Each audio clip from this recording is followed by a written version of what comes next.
పవిత్రాత్మ నామమున ఆమెన్. క్రీస్తునాథుని యందు మిక్కిలి ప్రియ సహోదరి సహోదరులారా, దివ్యవాణి టీవీని వీక్షించి దైవాశీస్సులు పొందుకుంటున్న నా ప్రియ సహోదరి సహోదరుల, ఈ రోజున మరి యొక్క మారు పరిశుద్ధాత్మను పొందుకొనుట ఎలా అనే అంశమును ధ్యానము చేద్దాం. పరిశుద్ధాత్మ ఒక వరము అని, ఆ వరమును పొందుకోవాలంటే మనం ఏమీ చేయాల్సిన పని లేదు అని చాలామంది భావిస్తూ ఉంటారు. అది సత్యము కాదు. ఈరోజు మనం పరిశుద్ధాత్మ దేవుణ్ణి పొందుకోవాలంటే ఎలాంటి జీవితం దేవుడు ఆశపడుతూ ఉన్నాడు అని యోచన చేద్దాం. ముందుగా చిన్న ప్రార్థన చేసుకొని ఆ ప్రభు యొక్క ఆత్మ దేవుని ఆహ్వానించుకుందాం. పరిశుద్ధాత్మ దేవుడా, వేం చేసి రండి.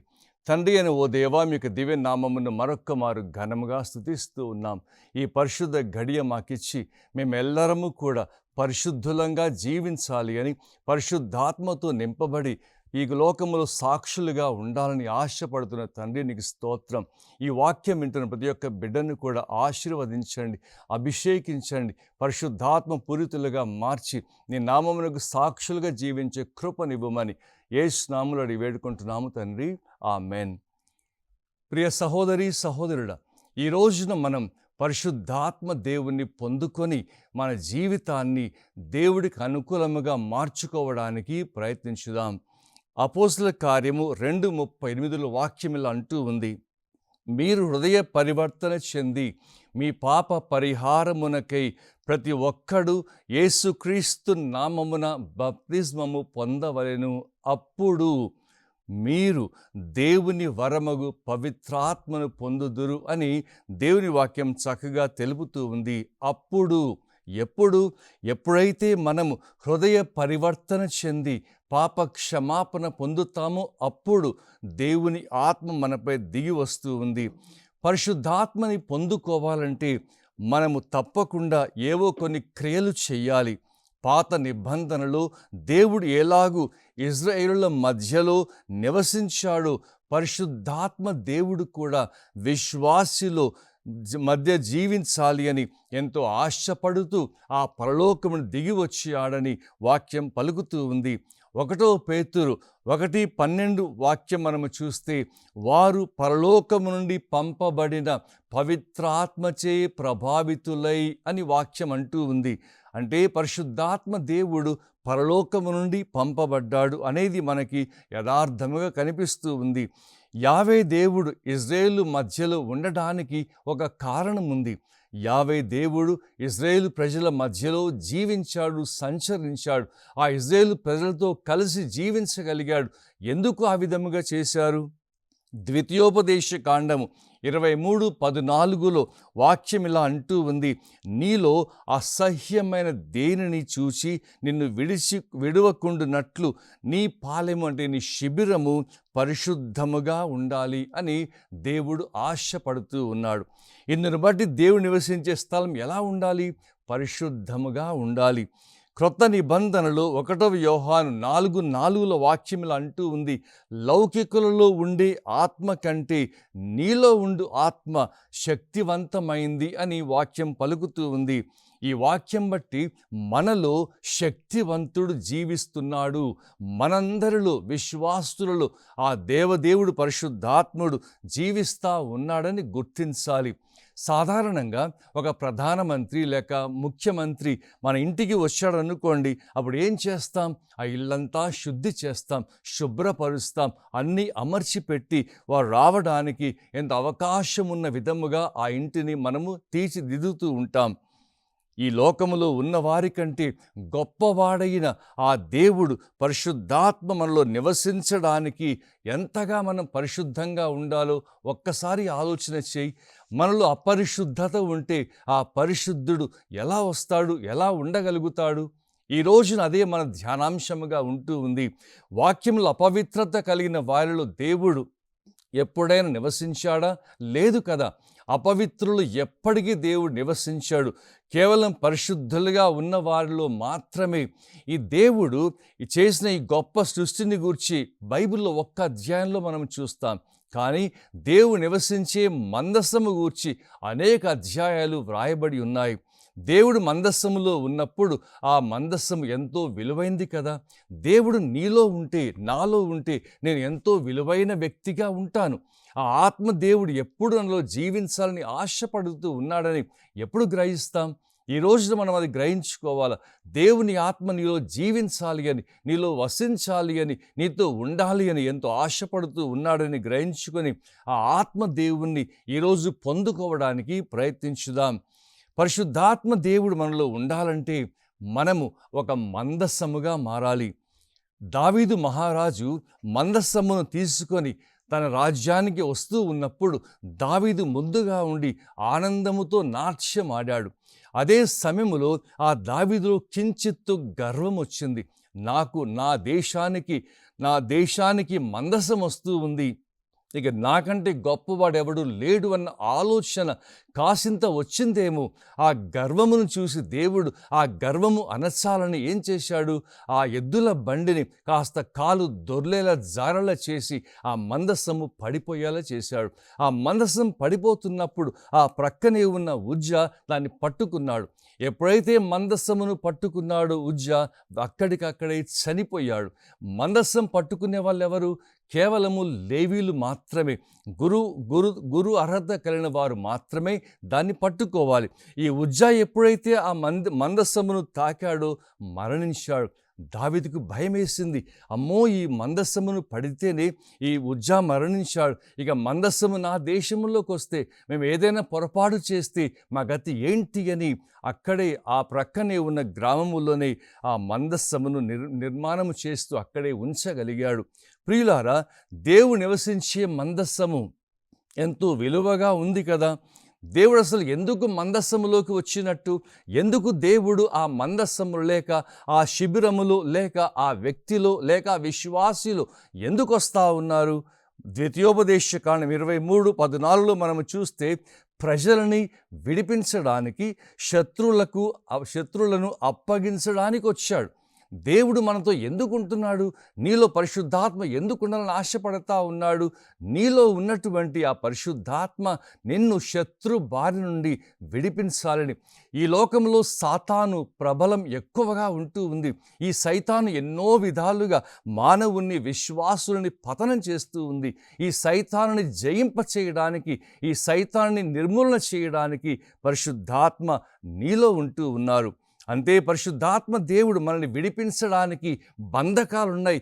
విడిపించడానికి ఎన్నో బంధకాలు, రోగ బంధకం, పాప బంధకం, సాతాను బంధకం, ఎన్నో విధాల చీకటి శక్తుల బంధకం, ఈ లోకంలో ఆర్థిక బంధకం, అప్పుల బంధకం, ఇలా ఎన్నో బంధకాలు ఉన్నాయి. ఒక్కసారి పరిశుద్ధాత్మ నీలో జీవించడం ప్రారంభిస్తే ఈ బంధకాలన్నీ తెగిపోతూ ఉంటాయి. అందుకే పరిశుద్ధాత్మ దేవుడు మనలో ఉండవలసిన అగత్యం ఎంతగానో ఉంది. అదే విధముగా పరిశుద్ధాత్మ కూడా ఎవరిలో నివసిస్తున్నాడో వారి ద్వారా పనిచేయడానికి వస్తూ ఉన్నాడు. దేవుడు నివసించే మందస్సము గూర్చి దేవుడు ఎంతగానో శ్రద్ధ వహిస్తాడు. ఏదో మందస్సములో తాను ఉండాలని ఆశగా ఉన్నప్పటికీ కూడా ఎంతో శ్రద్ధ పెడుతూ ఉంటాడు. ఆ మందస్సం అంటే నీవు నేను ఎంతో పవిత్రంగా ఉండాలని ఆ దేవుడు ఆశపడుతూ ఉంటాడు. మనలో ఉన్నటువంటి గొప్ప వ్యక్తి రావాలంటే మనకి తగినంత పరిశుద్ధత ఉండాలి. పరిశుద్ధత మన యొక్క జీవితంలో చాలా ప్రాముఖ్యమైంది. మనము పరిశుద్ధాత్మను కలిగి ఉంటే మనం ఒక మందస్సముగా మారిపోతాం. దేవుడు నివసించడానికి పరిశుద్ధతని కోరుతూ ఉన్నాడని గుర్తించాలి. నిర్గమకాండం 25:8 వాక్యం ఇలా అంటూ ఉంది, వారి నడుమ నివసించడానికి నాకు ఒక మందిరము నిర్మింపుమని దేవుడు ఆజ్ఞాపిస్తూ ఉన్నాడు. దేవుడు మనలో నివసించాలని ఎంతో ఆశగా ఉంటాడు. అది మనం గ్రహించడం లేదు. కానీ ఆ దేవుడు ఆత్మ. ఆ ఆత్మని దేవుడు మనలో జీవించాలని ఆశపడుతూ ఉన్నాడు. దేవుడు మనం చూడలేము కదా, దేవుడు ఎక్కడ ఉండలేడు, మన ద్వారానే పని చేయడం ప్రారంభిస్తాడు. అందుకే దేవుడు మన జీవితంలో రావాలంటే, మనలోనికి రావాలంటే ఆశపడుతూ ఉన్న ఆ దేవుణ్ణి మన హృదయమును పవిత్రపరుచుకొని అతన్ని ఆహ్వానించుకోవాలి కదా. దేవుడు మనలోనికి ఎప్పుడు వస్తాడో తెలియచేసే మరొక వాక్యం హగ్గై 1:8 వాక్యం పలుకుతూ ఉంది, దేవుడు కట్టబడిన మందిరములోకి వస్తాడు, కట్టబడని మందిరంలోనికి రాడు. కట్టబడిన మందిరం, ఒక ఇల్లు నిర్మాణం జరుగుతూ ఉంటే సగం నిర్మాణం అయ్యాక ఆ ఇంట్లోకి ఆ యజమాని వెళ్ళడు. ఎందువల్ల? అది పూర్తిగా కట్టబడితేనే వెళతాడు. ఒక మంచి ఫంక్షన్ చేసుకొని ఆ గృహప్రవేశం చేస్తాడు. ఎప్పుడైతే కట్టబడిన మందిరములోనికి ఆ ఇంటికి యజమాని వెళతాడో అదే మాదిరి ఆధ్యాత్మికముగా కట్టబడిన మందిరముగా మనం ఉన్నప్పుడు దేవుడు మనలోనికి ప్రవేశిస్తాడని ఈరోజు మనం గుర్తించాలి. నీవు నేను కట్టబడిన మందిరమా కాదా? నీవు నిజముగా కట్టబడి ఉన్నావా? కట్టబడి ఉంటే నీ జీవితములో పరిశుద్ధాత్మ అవలీలగా దిగి వస్తాడు. కట్టబడని మందిరముగా మనముంటే మన యొక్క జీవితంలో పరిశుద్ధాత్ముడు రాడు. అందుకే ఒక వ్యక్తి ఇల్లు కట్టిన తర్వాతనే ఆ ఇంటిలో ప్రవేశిస్తాడు. అలాగే నేను కట్టబడిన మందిరముగా మారినప్పుడే ఈ పరిశుద్ధాత్మ నాలోనికి వస్తాడు. అంటే మనము పూర్తి చేయబడిన ఇల్లు మాదిరి ఉండాలి. ఒక ఆధ్యాత్మిక జీవితములో మన యొక్క జీవితమును అపోస్తల కార్యం 2:38 పలుకుతూ ఉన్నట్టుగా మనము కట్టబడిన మందిరంగా మారాలి. 2 విషయాలు ఇక్కడ వాక్యం పలుకుతూ ఉంది. ఒకటి మారు మనస్సు, రెండవది పాప క్షమాపణ నిమిత్తం జ్ఞానస్నానం పొందాలి. మారు మనస్సు అంటే ఏంటి? ఆ యేసుక్రీస్తుని విశ్వసించడం. మారు మనస్సు పొందడం అంటే నేను ఇప్పటి వరకు లోకాన్ని విశ్వసిస్తూ ఉన్నా, లోకాన్ని నమ్ముతూ ఉన్నా, ఈ లోకముతో జీవిస్తూ ఉన్నా, దాన్ని వదిలిపెట్టి ఆ యేసుని నమ్మడమే మారు మనస్సు పొందడం. ఇప్పటి వరకు చీకటి పనులు చేశా, ఈ లోక ఆశల్లో పడిపోయి పాప బంధకంలో ఉండిపోయా, దాన్ని వదిలిపెట్టి ఆ యేసు నమ్ముకోవడమే మారు మనస్సు పొందడం. ఇప్పటి వరకు సృష్టికర్తని వదిలి ఈ సృష్టి వస్తువులని ఆరాధించి పూజించా, దాన్ని వదిలిపెట్టి తిరిగి సృష్టికర్త దగ్గరకు రావడమే మారు మనస్సు పొందడం. పాప క్షమాపణ, ప్రతి పాపముపై జయము సాధించే జీవన విధానం. ప్రతి పాపాన్ని కూడా జయించినప్పుడే నీవు కట్టబడిన మందిరముగా మారిపోతూ ఉంటావు. ఈ 2 చేసినప్పుడు, మారు మనస్సు, పాప క్షమాపణ, ఈ 2 కలిగినప్పుడే అప్పుడు పరిశుద్ధాత్ముడు వస్తాడు. ఆ వరం మనకి అనుగ్రహించబడుతూ ఉంది. పరిశుద్ధాత్మ దేవుడు అనే వరం మనలో రావాలంటే మన యొక్క జీవితములో సంపూర్ణమైనటువంటి పవిత్రత, సంపూర్ణమైన విశ్వాసము ఆ యేసుపై లగ్నం చేస్తూ ఉండాలి. కొంచెము జీవము కలిగిన వ్యక్తిని ఏ విధముగా సమాధిలో పాతి పెట్టకుండా ఉంటారో అదే విధముగా సాతాను సృష్టికి సంబంధించిన కొంచెము జీవము కలిగిన వ్యక్తి బాప్తిజమము పొందినా పరిశుద్ధాత్మను పొందలేడు. అంటే జ్ఞానస్నానం పొందిన తర్వాత కూడా పాపాలు చేస్తూ ఉన్నాం.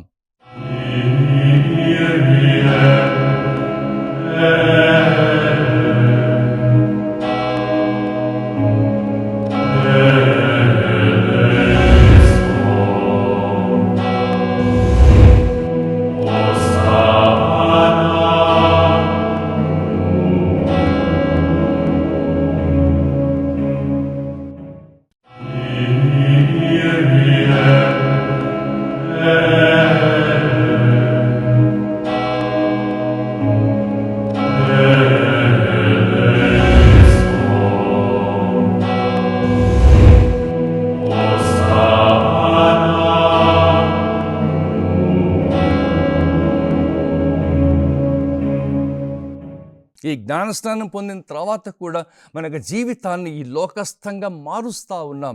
జ్ఞానస్నానం పొందినా కానీ మన జీవితంలో పాప క్షమాపణ లేకపోతే, పాపమును జయించే శక్తి లేకపోతే ఆత్మదేవుడు రాలేడు మనలోనికి. ఎప్పుడైతే పరిశుద్ధాత్మ దేవుని మనం పొందాలంటే మన ఈ పాత స్థితిని వదిలిపెట్టాలి. పరిశుద్ధాత్మ దేవుడు మనలో జీవించాలి అంటే తప్పనిసరిగా ఈ పాపాలని విడిచిపెట్టాలి. హృదయ స్థితిపై పరిశుద్ధాత్మను పొందుకొనుట ఆధారపడి ఉంటూ ఉంది. నీ హృదయము ఎలా ఉంటుందో దాని ప్రకారంగా పరిశుద్ధాత్ముడు వస్తాడు. చూడండి, మార్కు సువార్త 7వ అధ్యాయం 21-22 వచనాల్లో పలుకుతూ ఉన్నాయి. హృదయము నుండి, చూడండి, హృదయము నుండి, అంతరంగము నుండి ఏం బయటికి వస్తాయి? దురాలోచనలు, వేష సంగమము, దొంగతనము, నరహత్య, వ్యభిచారము, దురాశ, దౌష్ట్యము, మోసము, కామము, మాత్సర్యము, దూషణము, అహంభావము, అవివేకము వెలువడతాయి. ఎప్పుడైతే ఈ పాపములను మన నుండి వేరు చేస్తామో, ఎప్పుడైతే ఈ పాపముల నుండి మన హృదయము శుద్ధి అవుతూ ఉందో, ఎప్పుడైతే ఈ పాత స్థితి నుండి నూతన స్థితికి మారతామో, అప్పుడే పరిశుద్ధాత్ముడు మన జీవితంలో ప్రవేశించడం తప్పనిసరిగా మారిపోతూ ఉంది. ఎప్పుడైతే పాత సృష్టిలో నుండి పూర్తిగా విడిచిపెట్టబడి క్రొత్త సృష్టిలోనికి వస్తారో, అప్పుడు క్రీస్తు యేసునందు నూతన సృష్టిగా మనము తీర్చబడి విశ్వాసములో ముందుకు సాగుతాం.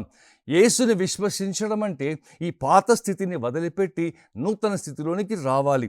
అప్పుడే పరిశుద్ధాత్మని పొందుతూ ఉంటాం. ఉదాహరణకి అబ్రహాము ఎంత గొప్ప విశ్వాసానికి నాంది పలికాడు. ఆ దేవుడెవరో తెలియదు, ఆ దేవుని స్వరాన్ని విన్నాడు, ఆ స్వరము చెప్పినట్టుగా విధేయించాడు, ఆ దేవునిపై ఆనుకున్నాడు, అలా ముందుకు వెళ్ళాడు. దేవుడు చూపిన స్థలానికి అబ్రహాం వెళ్ళడం మనం చూస్తూ ఉన్నాం. అబ్రహాములో అలాంటి విశ్వాసం ఉంది. అబ్రహాము తాను ఎలాంటి స్థితిలో ఉన్నా తెలియని దేవుణ్ణి, కనబడని దేవుణ్ణి, వినబడిన స్వరాన్ని మాత్రమే ఆలకించి తాను ముందుకు వెళ్ళాడు. ఇంకా అబ్రహాం విశ్వాసం తన కలిగిన ఏకైక కుమారుడు ఇస్సాకుని బలి ఇమ్మన్నప్పుడు కూడా ఆ విశ్వాసాన్ని వదులుకోల. అంటే దేవుడు తప్పకుండా నన్ను కాపాడతాడు, నా సంతానాన్ని వృద్ధి చేస్తాడు, నా జీవితంలో ఏ విధముగా ఉన్నా మరణించినా కానీ సజీవంగా లేపుతాడన్న విశ్వాసం అబ్రహాములో ఉంది. నీలో నల్ల విశ్వాసం ఉందా అసలు? ఆ యేసు నా రక్షకుడు అని, నా ప్రభువు అని, నా దేవుడు అని విశ్వసిస్తూ ఉన్నావా? ఆ యేసుక్రీస్తు లేకపోతే నా జీవితమే లేదన్న భావన నీలో ఉంటూ ఉందా? ఈరోజు ఆలోచన చేయి. ఆ యేసుని మాత్రమే విశ్వసిస్తే పరిశుద్ధాత్మ వస్తారు. పరిశుద్ధాత్మని పొందుకుంటే నీ జీవితం అంతా విజయముతో ముందుకు సాగుతూ ఉంది. దావీదు మహారాజుని చూడు. దావీదు కూడా యావే దేవుని పూర్తిగా విశ్వసించినవాడు. తన యొక్క జీవితంలో ఎన్నో విధాలుగా కష్ట నష్టాలు పడినప్పటికీ గొర్రెలు కాచుకునే ఈ దావీదు కూడా ఆ దేవునిపై భారం వేశాడు, ఆ దేవుడితో కలిసి ప్రయాణించాడు. అందుకే దేవుడు నా హృదయానుసారైన మనుష్యుడు అని కితాబిచ్చాడు దావీదుకి. ఆ దావీదులో ఉన్న విశ్వాసము, ఆ దావీదులో ఉన్న నమ్మకం నీలో నాలో ఉంటూ ఉన్నాయా? ఆ దావీదు యొక్క విశ్వాసాన్ని మనము కూడా పటిష్టపరుచుకున్నప్పుడు దేవుడు పరిశుద్ధాత్ముడు రావడానికి మనం ఆస్కారం చూపిస్తూ ఉన్నాం. ఈ రోజున మరొక్కసారి ఆ యేసు ప్రభుని విశ్వసిస్తున్నావా లేదా?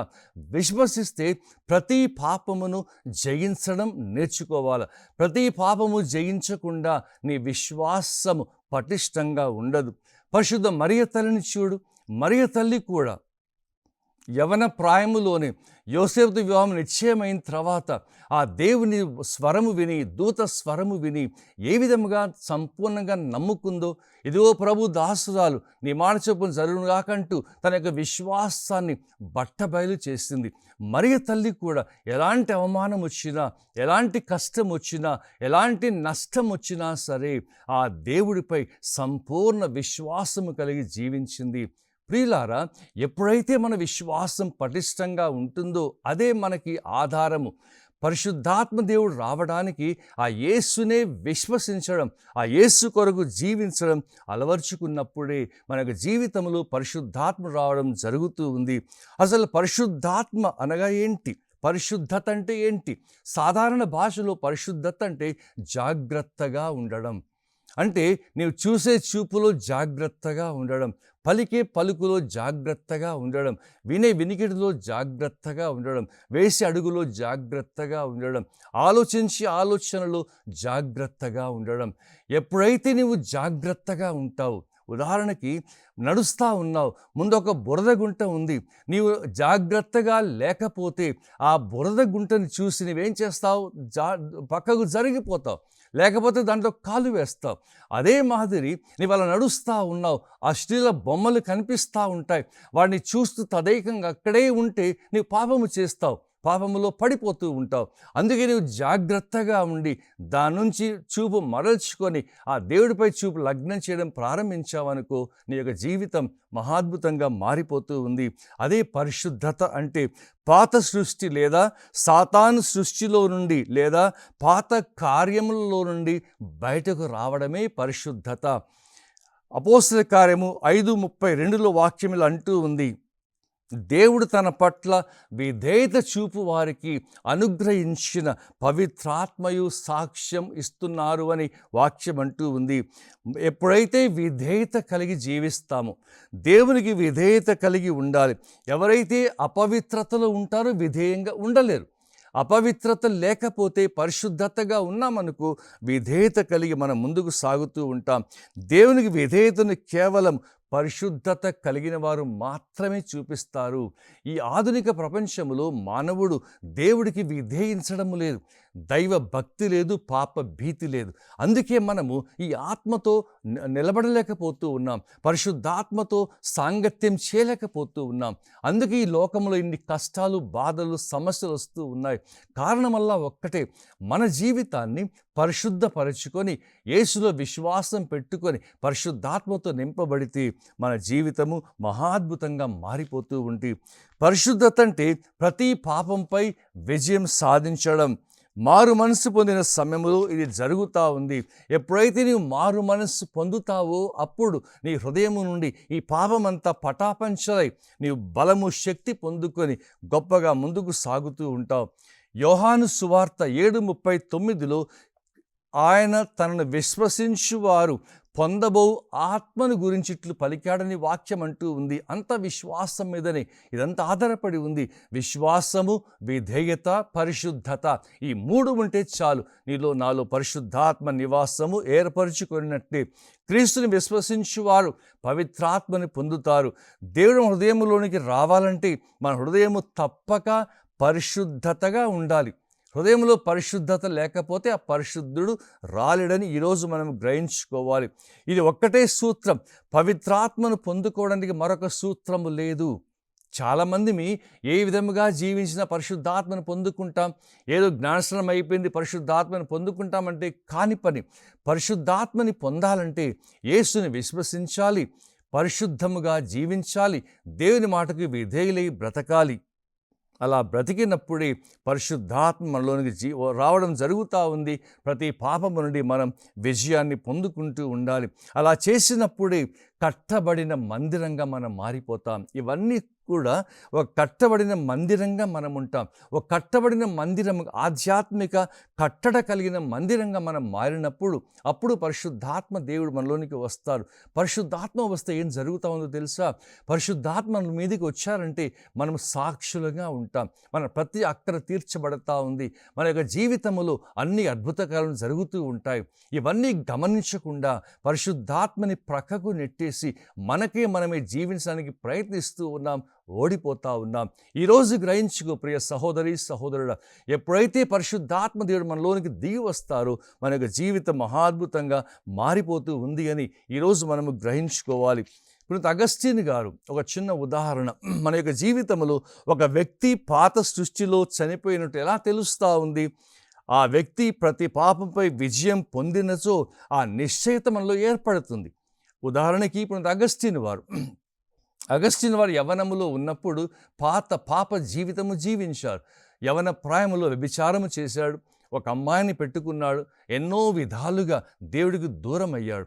తల్లి మోనికమ్మ రోజు ఏడుస్తూ ప్రార్థన చేసేది. ఆ తల్లి బాధ, ఆ వేదన దేవుడు గుర్తించాడేమో. ఒక రోజున ముందుగా తన భర్త కొరకు ప్రార్థించింది. భర్త మారు మనసు పొందాడు. తర్వాత కుమారుడు కొరకు ఎన్నో ఏండ్లు ప్రార్థన చేస్తూ ఉంది.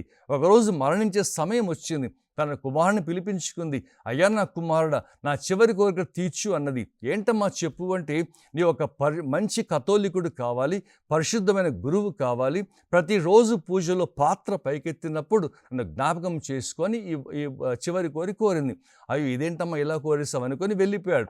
అలా వెళ్ళిపోయిన తర్వాత ఒకరోజు గుడి ముందు వెళ్తూ ఉంటే బిషప్ ఆంబ్రోస్ గారు పూజ చేస్తూ ఉన్నారు. ఎవరో అతన్ని బలవంతంగా లోనికి నెట్టుకు వెళ్ళారు ఒక శక్తి. అలా లోనికి నెట్టుకు వెళ్ళి ద్వారము దగ్గరే కూర్చొని అలా కూర్చోబెట్టాడు. వింటున్నాడు. హృదయ పరివర్తన, మారు మనసు గురించి బోధ జరుగుతూ ఉంది. అలా జరుగుతూ ఉన్న ఏమైందో ఏమో కన్నీరు మున్నీరయ్యాడు. పాప ఒప్పేసుకున్నాడు. బోర్ల పడి క్షమాపణ కోరుకొని పక్కనే పాప గురువు దగ్గరికి వెళ్ళి పాప సంగీతం చేశాడు. తర్వాత మంచి కథోలికుడు అయ్యాడు. సెమినరీకి వెళ్ళాడు. బ్రదర్గా ఉన్నప్పుడు ఊరికి వచ్చినప్పుడు విచారణ గురువు పక్క ఊరికి పంపిస్తారు కదా. అలా పక్క ఊరికి వెళ్ళినప్పుడు అక్కడ ఒక స్త్రీ ఎదురుగా వచ్చి హాయ్ అగస్టిన్ అన్నది. ఈయన ఆశ్చర్యపోయాడు. ఏంటి అగస్టిన్ అన్నది. మళ్ళీ ఆశ్చర్యపోయాడు. ఏంటి మర్చిపోయావా? నేను ఆ స్త్రీని అన్నది. అప్పుడు అగస్టిన్ వారు ఏమన్నారో తెలుసా? నీవు ఆ స్త్రీవి కావచ్చు, కానీ నేను ఆ అగస్టిన్ని కాను, ఆ యేసు యొక్క అగస్టిన్ అని చెప్పి అద్భుత సాక్ష్యం చెప్పాడు. గొప్ప వేద పండితుడిగా మారిపోయాడు. ప్రియ సహోదరి సహోదరులారా, ఈరోజు నీవు నేను గ్రహించుకోవలసింది ఆ యేసుని విశ్వసించడం, పరిశుద్ధముగా జీవించడం, విధేయత కలిగి బ్రతకడం, ప్రతి పాపమును జయించడం, అప్పుడు పరిశుద్ధాత్మతో నింపబడి సాక్షులంగా జీవించడం. అలాంటి కృప దేవుడు మనందరికీ దయచేయునుగాక. ఆమెన్. God bless you.